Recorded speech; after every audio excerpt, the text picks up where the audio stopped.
ಬಾಗಲಕೋಟೆ ಜಿಲ್ಲೆಯ ಜಮಖಂಡಿ ತಾಲೂಕಿನ ಕೇಡಿ ಚಂಬಗಿ ಗ್ರಾಮದ ಹೊರವಲಯದ ತೋಟದಲ್ಲಿ ಚಿರತೆಯೊಂದು ಕಾಣಿಸಿಕೊಂಡಿತ್ತು. ಹೌದು, ಚಂಬಗಿ ಕೇಡಿ ಗ್ರಾಮದ ಗಿರಿಮಲ್ಲಪ್ಪ ಗೌಡಪ್ಪ ಬ್ರಾದರ್ ಅವರ ತೋಟದ ಮನೆಯಲ್ಲಿ 4-5 ದಿನದ ಹಿಂದೆ ಒಂದು ನಾಯಿಯನ್ನು ಮತ್ತು 4 ಮೇಕೆಗಳನ್ನು ತಿಂದು ಹೋಗಿರುವ ಘಟನೆ ನಡೆದಿದೆ. ಅದಕ್ಕೆ ಅರಣ್ಯ ಅಧಿಕಾರಿಗಳು ಚಿರತೆಯನ್ನು ಹಿಡಿಯಲು ಶೋಧ ಕಾರ್ಯ ನಡೆಸಿದ್ದಾರೆ. ಇವತ್ತು ಬೆಳಗ್ಗೆ ಜಮಖಂಡಿಯ ಎಸಿ ಶ್ವೇತಾ ಬೀಡ್ಕರ್ ಮತ್ತು ತಹಶೀಲ್ದಾರ್ ಅನಿಲ್ ಬಡಿಗೇರ್ ಘಟನಾ ಸ್ಥಳಕ್ಕೆ ಭೇಟಿ ನೀಡಿ ಪರಿಶೀಲನೆ ಮಾಡಿ ಅಲ್ಲಿರುವಂತಹ ಜನತೆಗೆ ಯಾವುದೇ ರೀತಿಯ ಭಯಪಡಬೇಡಿ ಎಂದು ಧೈರ್ಯ ಹೇಳಿ ಆದಷ್ಟು ಬೇಗ ಚಿರತೆಯನ್ನು ಹಿಡಿಯಲು ಅರಣ್ಯ ಅಧಿಕಾರಿಗಳಿಗೆ ಸೂಚನೆ ನೀಡಿದರು. ನಿರಂತರ ಸುದ್ದಿಗಾಗಿ ನೋಡ್ತಾ ಇರಿ ಜನತಾವಾಣಿ ಸುದ್ದಿ ಮಾಧ್ಯಮ. ಸಂಪಾದಕರು ಮಾರುತಿ ಕೊಳಲಿ. ಆಗತೈತಿ. ಮತ್ತೀಗ ಪಂಚಾಯತ್ ಅವ್ರದ್ದು ಅವ್ರಿಗೆ ಊಟದ ವ್ಯವಸ್ಥೆ ಮಾಡ್ಯಾರ್ರಿ, ಅವ್ರಿಗೆ ಅರಣ್ಯ ಇಲಾಖೆ ಅವ್ರಿಗೆ ರೀ. ಮತ್ತು ಅವರು ಎಲ್ಲ ಮೆಂಬರ್ಗಳು ಅಧ್ಯಕ್ಷರು ಎಲ್ಲರೂ ಬಂದು ಹೋಗ್ಯಾರಿ. ಯಾರೂ ಬಂದಿಲ್ಲ ನಾ ಇಲ್ರಿ, ಈಗ ಎಲ್ಲ ಬಂದಾರಿ. ಶಾಸಕರನ್ನ ಬಿಟ್ಟು ಎಲ್ಲ ಬಂದಾರಿ. ಅಷ್ಟು ಹಾಂ ರೀ, ಗುರುಗುಂಡ್ ಸಾಹೇಬ್ರು ಒಬ್ರು ಬಂದಿಲ್ರಿ. ಮತ್ತು ಉಳ್ದಾರ ಎಲ್ಲ ಬಂದು ಹೋಗ್ಯಾರಿ. ಹಾದಿದು ಮಾಡಿಸ್ಕೊಡ್ತೀನಿ ಅಂತ ಹೇಳ್ಯಾರಿ ಅವ್ರಿಗೆ, ಇವ್ರಿಗೆ ಹೇಳಿ ಜಡ್ಪಿ ಅವ್ರಿಗೆ ಹೇಳ್ಯಾರಿ. ಅವರು ಅದನ್ನ ಮಾಡಿಸ್ಕೊಡ್ತಾರ, 4 ದಿವಸನಾಗ ವ್ಯವಸ್ಥೆ ಮಾಡ್ತೀವಿ ಅಂತ ಹೇಳ್ಯಾರಿ. ಹಾದಿದು ಅಧಿಕಾರಿಗಳು ಬಂದು ಏನು ಹೇಳಿದ್ರು? ಈಗ ನಾವೆಲ್ಲ ಹಿಡಿತೀವಿ, ಇದನ್ನ ಮಾಡ್ತೀವಿ ಅಂತ ಹೇಳ್ಯಾರಿ. ಮತ್ತು ನಮ್ಮ ಸೇಫ್ಟಿ ಕೊಟ್ಟಾರಿ, ನಮಗೆ 4 ಮಂದಿನ ಕೊಟ್ಟಾರಿ ಇರಾಕ್ರಿ. ನಮ್ಮ ಅಂತ್ಯಕ್ಕೆ ಇರ್ತಾರೆ ಅವರು ರೀ. ಅವ್ರ ಜೋಡ ಹೋಗಿ ದನಕ್ಕೆ ಮೇವು ಮಿಡಿಸಿ ತರ್ತಾನೆ ರೀ.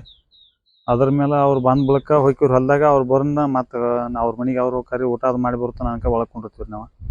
ಅವ್ರು ಬಂದ ನಂತರ ಹೋಗೋದು ಬರೋದು ಮಾಡ್ತೀವಿ ರೀ ಹೊಲ್ದಾಗ. ನಮಗೇನು ಭಯ ಕಡಿಮೆ ಆಗೈತೆ ರೀ. ನಿನ್ನೆ ಹಿಡ್ದು 2 ದಿವಸ ಹತ್ರಿ. ಮತ್ತು ಮೊದ್ಲು ಆ ದಿನ ಹಿಡಿದು ಭಯ ಐತ್ರಿ. ಈಗ ಕನ್ಫರ್ಮ್ ಆಗೈತೆ ರೀ. ಆಗ್ಲಾರ್ದು ಅವ್ರು ಯಾಕೆ ಬರ್ತಾರೆ? ಅವ್ರು ಬಾದಾಗ ಬಂದಾರ್ರಿ. ಅವ್ರಿಗೆ ಮೂಡೋ ನಮಗೆ ಹೇಳಿಲ್ರಿ ಐತೆ ಅಂತೇಳಿ, ಅನ್ಸ್ತಾರ ಅಂತೇಳಿ ಹೇಳಿಲ್ಲ ಸರ್ ನಮ್ಗೆ. ಆದ್ರೂ ಮತ್ತೊಂದಿಟ್ಟು ಐತ್ರಿ ಭಯ. ಹಿಡಿಯೋ ಭರವಸೆ ಐತೇನ್ರಿ ಆಫೀಸರ್ಗಳು ಹಿಡಿದು ನಮ್ಗೆ? ಹಾಂ, ಹಿಡಿತಾರತ್ತೆ ಭರವಸೆ ಐತ್ರಿ.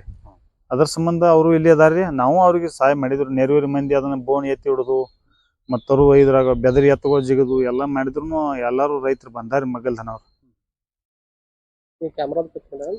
ಹ್ಞೂ ರೀ, ಈಗ 4 ಕ್ಯಾಮ್ರಾ ಅದಾವ್ರಿ. ಅವ್ರು ಇಲ್ಲಿ ಬೋನ್ ಎತ್ತಕ್ರಿ. ಮತ್ತು ರಾತ್ರಿ ಅವರು ಎಲ್ಲ ನೈಟ್ ಎಲ್ಲ ಸುತ್ತಾಕ್ತಾರ. ಕ್ಯಾಮ್ರಾ ಒಳಗೆ ಏನಾರ ಕಾಣಿತ್ತೇನ್ರಿ? ಹಾಂ, ಮತ್ತು ಕಾಣಿದಾಗ ಅವ್ರು ಇದನ್ನ ಮಾಡ್ತಾರೆ. ನಮಗೆ ಹೇಳಿಲ್ಲ ಅಷ್ಟೇ. ಅವ್ರು ಕಾಣ್ಲಾರ್ದು ಯಾಕೆ ಮಾಡ್ತಾರೆ? ನಿಮಗೆ ತೋರಿಸಿಲ್ಲ? ಹಾಂ, 3 ಕ್ಯಾಮ್ರಾ ಇಟ್ಟಾರಿ. ಅವ್ರು ಮಾಡ್ತಾರೆ, ಬಂದು ಹೋಗ್ತಾರ್ರಿ. ಈಗ ಅದಾರ್ರಿ ಹರಿಯಾಗಿಂದ ಹೊತ್ತು ಮುಂತನ ನಮಗೆ ರಾತ್ರಿ ಮತ್ತು ಶಿಫ್ಟ್ ಮಾಡ್ತಾರೆ. ಬೇರೆ ಬೇರೆ ಮಂದಿ ಬರ್ತೈತ್ರಿ. ಪೊಲೀಸರು ಅದಾರಿ ನಮ್ಮ ಜೋಡ್ರಿ. ಸಾವಳಿ ಸ್ಟೇಷನ್ದವ್ರು ಬಂದಾರ. ಹ್ಞೂ ರೀ, ನಮ್ಮ ನಾಯಿ ತಿಂದಾಗ ಗೊತ್ತಾಗೈತೆ.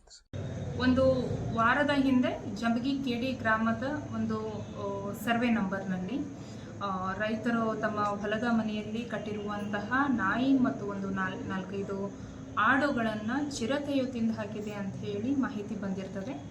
ಅದರ ಆಧಾರದ ಮೇಲೆ ಪರಿಶೀಲನೆ ಮಾಡಿದಾಗ ಅಲ್ಲಿ ಚಿರತೆಯ ಹೆಜ್ಜೆ ಗುರುತುಗಳನ್ನು ಆ ಜಂಬಗಿ ಕೇಡಿ ವ್ಯಾಪ್ತಿಯ ಹೊಲ ಗದ್ದೆಗಳ ಮನೆಯ ಸುತ್ತಲೂ ಇರುವುದು ಕಂಡು ಬಂದಿರ್ತದೆ.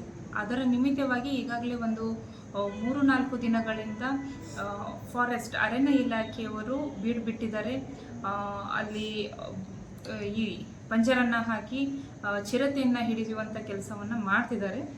ಆದಾಗ್ಯೂ ಸಹ ರೈತರು ಒಂದು ಸ್ವಲ್ಪ ಕಳವಳ ವ್ಯಕ್ತಪಡಿಸಿದ್ರಿಂದ ನಾನು ಮತ್ತು ತಹಶೀಲ್ದಾರ್ ಇವತ್ತು ವಿಸಿಟ್ ಮಾಡಿ ಪರಿಶೀಲನೆ ಮಾಡಿದ್ವಿ. ಹಾಗೆಯೇ ಅರಣ್ಯ ಇಲಾಖೆಯ ಅಧಿಕಾರಿಗಳಿಗೆ ತಕ್ಷಣವೇ ಕ್ರಮ ಕೈಗೊಳ್ಳುವಂತೆ ಮತ್ತು ವಾಚ್ ಆ್ಯಂಡ್ ವಾರ್ಡ್ ಮುಂದಿನ 15 ದಿನಗಳವರೆಗೆ, ಏಕೆಂದರೆ ಮಳೆಗಾಲ ಐತಿ ಮತ್ತು ನಮ್ಮ ಈ ಕರೆಂಟ್ನ ಅಸ್ತವ್ಯಸ್ತವಾಗುವಂಥ ಸಾಧ್ಯತೆಗಳಿರ್ತವೆ. ಆದಾಗ್ಯೂ ಸಹ ಕರೆಂಟ್ ಹೆಸ್ಕಾಂನವರಿಗೂ ಹೇಳಿ ಅಲ್ಲಿ 24 ತಾಸು ಕರೆಂಟ್ ಇರುವಂತೆ, ಅಂದರೆ ಜನರಿಗೆ ಯಾವುದೇ ರೀತಿ ಭಯ ಆಗಲಾರ್ದಂತೆ ವ್ಯವಸ್ಥೆ ಮಾಡುವಂತೆ ಹೇಳಿದ್ದೀವಿ. ಹಾಗೆಯೇ ಈಗಾಗಲೇ ಏನು ಆಡುಗಳು ಮತ್ತು ಒಂದು ನಾಯಿ ಹೋಗಿರ್ತದೆ, ಅದಕ್ಕೆ ಪರಿಹಾರ ಧನವಾಗಿ ನಮ್ಮ ವೆಟರ್ನರಿ ಇಲಾಖೆಯಿಂದ ಒಂದು ಪೋಸ್ಟ್ಮಾರ್ಟಮ್ ರಿಪೋರ್ಟ್ ಮತ್ತು ಇಲಾಖೆಯ ವರದಿಯೊಂದಿಗೆ ಅರಣ್ಯ ಇಲಾಖೆಯವರು ಮುಂದಿನ ಕ್ರಮ ಕೈಗೊಳ್ಳ್ರಿ ಅಂತ ಹೇಳಿನೂ ಸಹ ಸೂಚನೆ ಕೊಟ್ಟಿದ್ದೀವಿ. ಈ ಜಂಬಗಿ ಕೇಡಿ ಗ್ರಾಮದಲ್ಲಿ ಈ ಹಿಂದೆ ಈ ರೀತಿಯ ಚಿರತೆಗಳ ಹಾವಳಿ ಯಾವತ್ತೂ ಇರಲಿಲ್ಲ. ಇದು ಪ್ರಪ್ರಥಮವಾಗಿ ಆಗಿರೋದ್ರಿಂದ ಅಲ್ಲಿ ಗ್ರಾಮಸ್ಥರು ಸ್ವಲ್ಪ ಭಯಭೀತರಾಗಿದ್ದಾರೆ. ಆದಾಗ್ಯೂ ಸಹ ನಮ್ಮ ಜಿಲ್ಲಾಡಳಿತ ಅವರೊಂದಿಗೆ ಇರುತ್ತದೆ. ಅರಣ್ಯ ಇಲಾಖೆಯಿಂದ ಸತತ ಪರಿಶ್ರಮವನ್ನು ಮಾಡ್ತಾ ಇದ್ದಾರೆ. ಈ ಚಿರತೆಯನ್ನು ಹಿಡಿಯುವಂತಹ ಕೆಲಸವನ್ನು ನಾವೆಲ್ಲ ಮಾಡ್ತೀವಿ. ರೈತರು ಆದಷ್ಟು ನಿಗಾವಹಿಸಿ ಅಂದರೆ ಅಲರ್ಟ್ ಆಗಿ ಇರೋದಕ್ಕೆ ನಾನು ವಿನಂತಿಯನ್ನು ಮಾಡ್ಕೊತೀನಿ. ಧನ್ಯವಾದಗಳು. 4-5 ದಿನಗಳ ಹಿಂದೆ ಜಂಬಗಿ ಕೇಡಿ ಗ್ರಾಮದಲ್ಲಿ ತೋಟದ ಒಂದು ಪ್ರದೇಶದಲ್ಲಿ ಒಂದು ನಾಯಿಯನ್ನು ಒಂದು ಕಾಡು ಪ್ರಾಣಿ ತೊಗೊಂಡು ಹೋಗಿರೋ ಬಗ್ಗೆ ವರದಿ ಆಗ್ತದೆ. ಅದಾದ ನಂತರ ಅರಣ್ಯ ಇಲಾಖೆಯವರಿಂದ ನಾವು ಮಾಹಿತಿ ಪಡೆದಾಗ ಅದು ಹೆಜ್ಜೆ ಗುರುತು ಎಲ್ಲ ಪರಿಶೀಲನೆ ಮಾಡಿದಾಗ ಅದು ಚಿರತೆ ಅಂತ ಕಂಡು ಬಂದಿರ್ತದೆ. ಅದಾದಮೇಲೆ ನಾವು RF ಅವರಿಗೆ ಮತ್ತು DYRFಗಳಿಗೆ ಮಾಹಿತಿಯನ್ನು ನೀಡಿದಾಗ ಅವರು ಆ ಚಿರತೆಯನ್ನು ಸೆರೆ ಹಿಡಿಯಲಿಕ್ಕೆ ಅವರು ಬೋನಿನ ಒಂದು ವ್ಯವಸ್ಥೆಯನ್ನು ಕೂಡ ಮಾಡಿಕೊಂಡಿರ್ತಾರೆ ಮತ್ತು CC ಕ್ಯಾಮ್ರಾಗಳನ್ನು ಅಳವಡಿಸಿ ಅಲ್ಲಿ ನಿಗಾವನ್ನು ವಹಿಸಿರ್ತಾರೆ. ಈಗಾಗಲೇ ನಾವು ಅಲ್ಲಿ 4 ಸಿಬ್ಬಂದಿಗಳು ಹಗಲಿನ ಹೊತ್ತಿನಲ್ಲಿ ಮತ್ತು ರಾತ್ರಿ ಹೊತ್ತಿನಲ್ಲಿ 4 ಸಿಬ್ಬಂದಿಗಳನ್ನು ನೇಮಕ ಮಾಡಿ ನಿರಂತರವಾಗಿ ಗಸ್ತನಲ್ಲಿ ಅರಣ್ಯ ಇಲಾಖೆ ಒಂದು ಕಾರ್ಯಾಚರಣೆಯನ್ನು ಮಾಡ್ತಾ ಇದೆ.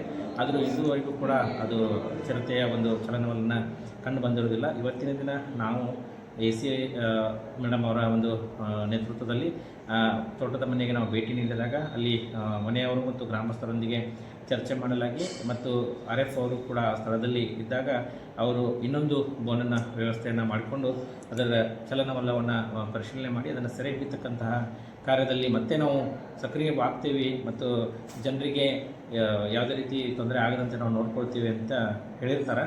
ಗ್ರಾಮಸ್ಥರಲ್ಲಿ ಒಂದು ಮನವಿ, ಈಗ ಈ ಚಿರತೆ ಚಲನವಲನ ಕಂಡು ಬಂದಿರೋದ್ರಿಂದ ಸ್ವಲ್ಪ ಜಾಗರೂಕರಾಗಿರಬೇಕು ಅಂತ ಗ್ರಾಮಸ್ಥರಲ್ಲಿ ನಾವು ಮನವಿ ಮಾಡಿಕೊಡ್ತೇವೆ.